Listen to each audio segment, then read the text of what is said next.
Good afternoon, anti-novelists. I'm so excited. I have made a discovery, and in light of the fact that yesterday I was going through and showing you how I take a journal and index it and use that index card to install it into my Zettelkasten so I can always go back and find the things contained within. Well, I have a real life example for you, from journal to note card to novel, full workflow. So let's get into it. Welcome to this episode of Zettelkasten for fiction writers, where imagination finds order. So in this journal, which is dated 17 of October 2003 through 15 of November 2003. So this was only about a month that it took me to fill up this little book. It's just a little, how many pages? College ruled 80 sheets, just a little 80 sheet quickie notebook. I labeled it my field guide. And so, some of you who have seen my novel in progress know that I begin every chapter with an opening quote. And it's funny because as I was going through today, indexing and cataloging some more of these journals, I ran across a quote that I had actually been looking for. Somewhere in the back of my mind, I knew I had captured something like this, but I couldn't remember who said it. And I couldn't remember what I had done with it. And I just had a terrible time trying to figure it out. So I have solved that problem, because if we go over here, let me get this book to open. Go over here on the 19th of October of 2003, there it is, Noonan. And here's the quote. "He was the most difficult man I knew and the one worth the most effort. Question, and what does that say about me?" Okay, so what I've done is I've gone back in. I have identified the author, who is Peggy Noonan. It was from a book entitled What I Saw at the Revolution. Peggy Noonan was President Ronald Reagan's speechwriter. And her book, What I Saw at the Revolution, was an amazing read, and I really enjoyed it. And she said this about working with Reagan. So once I went back and I refound the information and the book and the quote and added it to a note card, what I was thinking initially is, my question in my notebook was, and what does that say about me? Meaning her, the woman who spoke these words. For my novel's sake, however, I've swiped that with pink, which tells me this is relevant to my main female character, whose name is Tara. So I'm asking myself, what does this sentiment say about my main character? Then I was working on my novel early this morning, and I'm not stuck. I'm just chewing through. I'm just noodling on a scene where Tara is talking with her mentor, wise person friend Gretchen about Marshall Branch, this man that is kind of between them. And it occurred to me, ding, ding, ding, like when the bells go off. This doesn't come from Tara.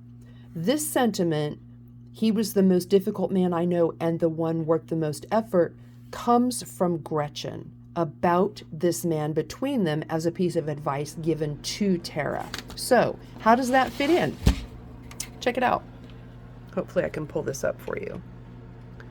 If I go to my Scrivener, bingo. This is chapter 45A, because it's not really a chapter yet. It's a piece of a chapter that I'm still working on.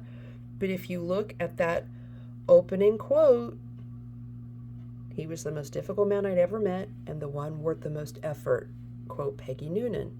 And then I begin the chapter with the conversation between these two female characters.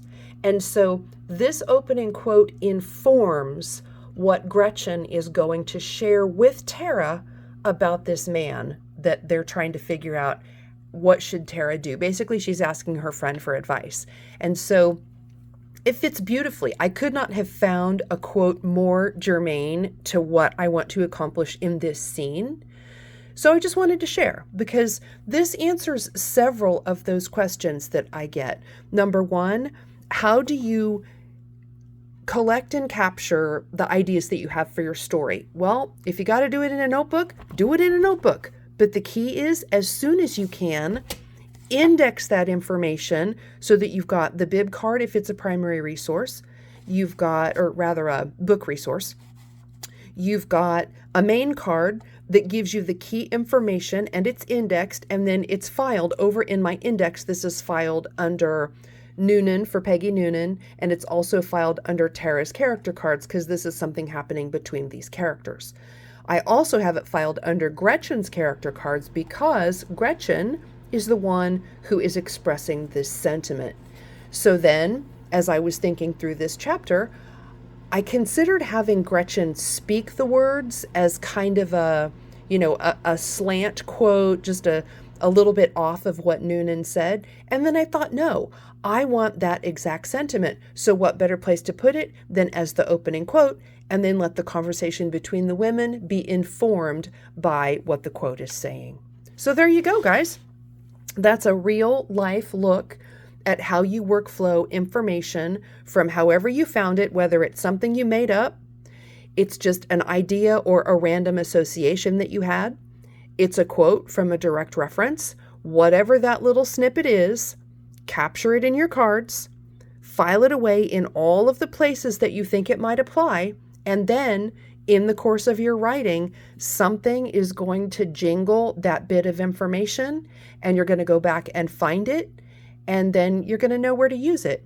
You may choose to write it into the scene exactly as it is, as I've just added the quote direct to the opening quote, or you may choose to change it, which is the choice I decided not to take, which was to change it enough that I wasn't stealing Noonan's words, but have one of my characters express the sentiment in a similar way. I just decided not to do that. So those, my friends, are your authorial, dictatorial choices. It's all about you. You get to make all the decisions and work out how this is going to flow on your own story. So there you have it. That is a real life look at how those things get captured, processed, and ultimately used in your book. I will leave you there for today. I've got, it's 3:30 here in the Midwest. I've got enough time for 2 more sprints before I need to start making dinner for the big family supper.